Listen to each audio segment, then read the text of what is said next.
Hi friends, putty करने का आपको सही तरीका बताता हूँ। ये देखिए सिंगल कोट पुट्टी है ये, और इधर है ये पुरानी दीवार। ये तोड़ के बनवाया है। ये पहले इधर इतनी बाथरूम थी, ये पोर्शन अलग करवाया गया। तो आप तो इधर देखिए, ये इधर ये दीवार पुरानी है पहले की, पेंट हो रहा है इसमें। और बहुत सी जगह ऐसी दिक्कत होती है कि किसी घर में पहले पेंट हो रहा होता है, उनको पुट्टी करवा के पेंट करवाना होता है। तो बहुत से लोग तो कहते हैं ग्लेंडर चलवा लो, और बिना ग्लेंडर की पुट्टी नहीं रुकेगी। तो ग्लेंडर चलाएंगे, अगर हम लोग ग्लेंडर चलाते हैं तो ग्लेंडर कभी भी बराबर नहीं चलता। जहाँ जहाँ ग्लेंडर चलेगा वो अपना निशान छोड़ता है, तो गड्ढा सा बन जाता है। अगर पुट्टी हम करते हैं तो मतलब कभी भी बराबर नहीं आती, और पुट्टी से दीवार में स्मूथनेस आती है, डबक कभी नहीं जाती। डबक ख़त्म करने के लिए हमें पीओपी का प्लास्टर करवाना पड़ता है। कुछ लोग फंटी में करवाते हैं, सूत फंटी में, कुछ लोग करवा लेते हैं गुरमाला में। गुरमाला में डबक रहती है, फिर मालिक परेशान करता है कि यार ये डबक नहीं गई, ये देखिए कैसा है, ये कैसा है। तो अगर सूत फंटी में आप करवाते हैं पीओपी तो डबक जाती है। या तो आपका प्लास्टर ही बढ़िया हो, प्लास्टर सूत फंटी में हो, तो डबक चली जाती है। पुट्टी में डबक कभी नहीं बनती। इधर देखिए पुट्टी की फिनिशिंग, ये डबल कोट पुट्टी है। इसमें अभी रेगमाल नहीं है, प्राइमर नहीं है। जब ये रेगमाल प्राइमर होगा तो इसकी अलग फिनिशिंग आएगी। काम ऐसा होना चाहिए, काम बोलता हो। काम है ना, बोलना चाहिए। जिसका काम एक बार करो तो लगे कि हाँ काम है। बाहर दिखाता हूँ आपको। और ये जो टाइल की स्टार्टिंग है, बेला दिख है, ये टाइल की स्टार्टिंग की है, जो आपको बाहर दिखा देता हूँ। ये भी हमारी डबल कोट पुट्टी है, और टाइल की स्टार्टिंग दिख रही है, दिख रही। ये इसमें इस तरह पुट्टी करवाना चाहिए। कई लोग करते हैं पत्ती से पुट्टी चढ़वा देते हैं मोटी मोटी, वो नहीं चढ़वानी चाहिए। क्योंकि वो पत्ती से, अगर हम टाइल के स्टार्टिंग के ऊपर जो पुट्टी चढ़ाते हैं पत्ती से, वो मोटी चढ़ती है और कुछ दिन बाद वो फटने लगती है, बीच में त्रेड़ आ जाती है। तो इतनी मोटी पुट्टी पहले कभी नहीं चढ़ानी चाहिए। और बहुत सी ऐसी जगह, बहुत सी ऐसी भी दिक्कत आती है। कुछ लोग कहते हैं मोटी पुट्टी चढ़ी है निकल जाएगी। पुट्टी मोटी एक तो नहीं चढ़ती, और जो मिस्त्री अगर चढ़ाते हैं तो गलत करते हैं, ऐसे नहीं करना चाहिए। प्लास्टर जैसा हो। कुछ लोग बड़े बड़े उदाने वाला मसाला होता है उससे करवाते, रेती बोलते, क्या बोलते उसको, क्रेशर बोलते हैं, उससे करवा लेते हैं। तो उसमें पुट्टी ज़्यादा लगती है, क्योंकि बड़े बड़े गड्ढे रहते हैं तो पुट्टी अंदर भर जाती है। मिस्त्री कहता है कि ये ऐसा प्लास्टर करवाओ तो पुट्टी अच्छी पकड़ करती है, लेकिन उसमें पुट्टी भी ज़्यादा लगती है। अगर हम पहला कोट उसको भरा ही नहीं करते तो दूसरे कोट में कभी भी फिनिशिंग नहीं आएगी। और नीचे से हमेशा पुट्टी निकलती है, नीचे से 3 फुट 4 फुट 2 फुट, क्योंकि नीचे होती है सीलन, पुट्टी नहीं निकलती। दरअसल जहाँ सीलन रहती है वहाँ से पुट्टी निकलती है, वहाँ प्लास्टर भी नहीं रुकता। और जब प्लास्टर नहीं रुकता, बल्कि प्लास्टर क्या, ईंटें भी अगर होती हैं तो वो भी धीरे धीरे करके लाल लाल लाल लाल करके झड़ने लगती है। तो सारा दोष पुट्टी का नहीं होता, सीलन का होता है। पुट्टी वाटर प्रूफ होती है। अगर पुट्टी ख़राब होती तो 3 फुट के ऊपर जो छत में है, 5-5 6-6 फुट ऊपर है, अगर कहीं से पाइप लीकेज नहीं है तो वो पुट्टी कभी नहीं निकलती। आप कभी भी नोटिस करना। अब पुट्टी में एक चीज़ हमेशा ध्यान रखना चाहिए कि रेग माल जिससे भी पुट्टी करवाएं, रेग माल ज़रूर लगवाएं, प्राइमर करवाएं। करते क्या है, सस्ते के चक्कर में पुट्टी का काम दे देते हैं, और पुट्टी करके तो चला गया वो। और रेग माल प्राइमर कौन करे?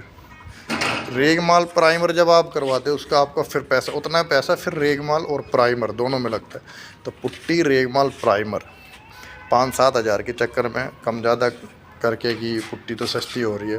फिर आप ये बिल्कुल ध्यान नहीं देते कि रेग माल प्राइमर नहीं होता, और 2 साल 3 साल बाद जब उस पुट्टी में रेग माल लगता है तो रेग माल अच्छे से नहीं लग पाता, वो पुट्टी हार्ड हो जाती है। तो रेग माल से कटाई नहीं होती, और दीवार में वो फिनिशिंग जो आनी चाहिए वो फिनिशिंग नहीं आ पाती। तो फिर वो दूसरा पेंटर जो आएगा वो कहेगा भैया वो तो ये पुट्टी कट नहीं रही, तो मेरी गलती थोड़ी, वो तो पुट्टी वाला पहले करके उसको रेग माल मार के जाना चाहिए, तो वो उसकी कमी निकालेगा। जबकि दूसरा पेंटर भी आता है तो उसको मतलब जिसने जो किया वो किया, उसको सुधारना चाहिए। लेकिन किसी भी मालिक को ये ध्यान रखें अपना कि पुट्टी जब भी आप करवाएं तो रेग माल प्राइमर ज़रूर करवा लें। और थोड़ा सा अगर वाइट सीमेंट अगर आप तराई करके वाइट सीमेंट करवाते हैं, वाइट सीमेंट का गाढ़ा हाथ मरवा दें, तराई ज़रूर करवाएं, तराई करने के बाद वाइट सीमेंट का गाढ़ा हाथ लगवा दें। जो सीमेंट होती है वो भी वाटरप्रूफ होती है, लेकिन उसमें एक फ़ायदा ये होता है कि सीमेंट में जितना आप पानी डालेंगे उतनी मजबूत रहती है। तो सीमेंट वाइट सीमेंट मार के अगर 2 कोट पुट्टी करते हैं तो उसके लिए पेंटर को उतने पैसे भी देने पड़ते हैं कई बार कि सस्ते के चक्कर में सारा काम हो जाए तो फिर होता भी नहीं है, और फिर 2 कोट पुट्टी करके चला जाता है। तो वाइट सीमेंट अगर आप करवाते हैं तो वो ज़्यादा बढ़िया है। वाइट सीमेंट करवा लें, 2 कोट पुट्टी करवा लें, रेग माल प्राइमर कंप्लीट, चौखट जंगला पेंट, और इसके बाद 10 साल भी आपको पेंट नहीं करवाना तो भी मत करवाइए। सीलन जहाँ से आनी होगी वो आप नए घर में करवाएंगे तो भी आएगी, 6 महीने बाद रुक के करवाएंगे तो भी आएगी। सीलन जहाँ से आनी होगी वहाँ तो आएगी ही आएगी।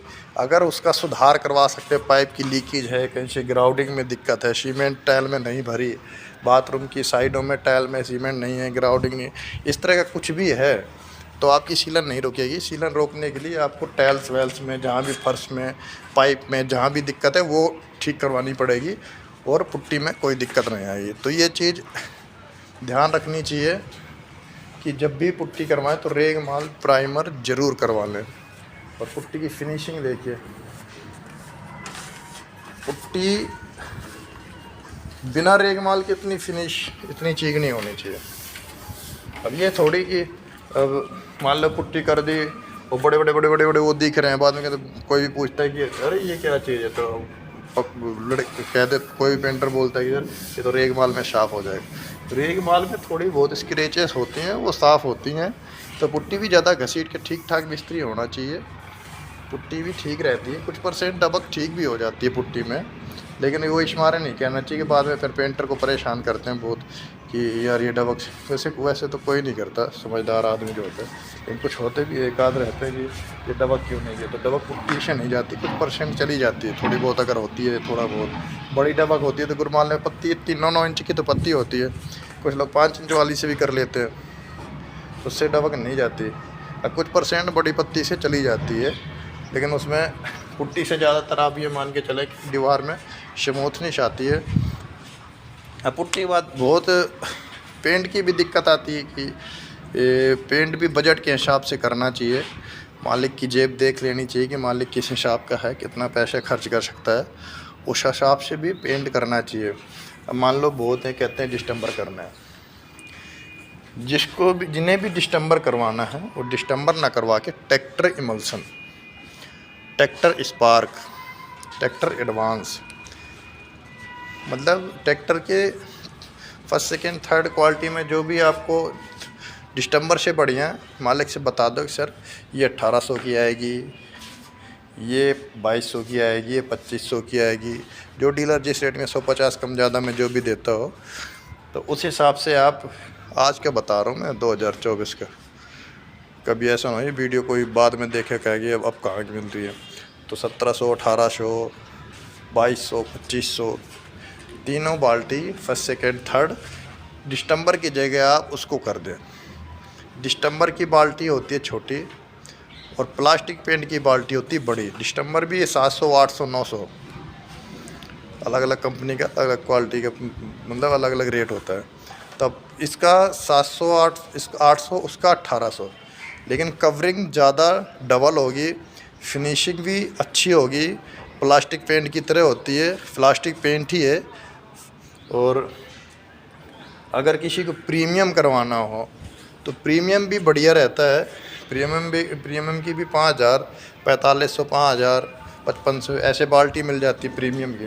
और रॉयल करने के लिए कभी भी आप ध्यान रखें, पुट्टी रेगमाल प्राइमर के बाद रॉयल कभी ना करवाएं। रॉयल के लिए बेस की ज़रूरत पड़ती है, 2 कोट पुट्टी, रेगमाल प्राइमर, और बहुत जगह करते क्या है कि पानी वाला प्राइमर मारते हैं रॉयल करने के।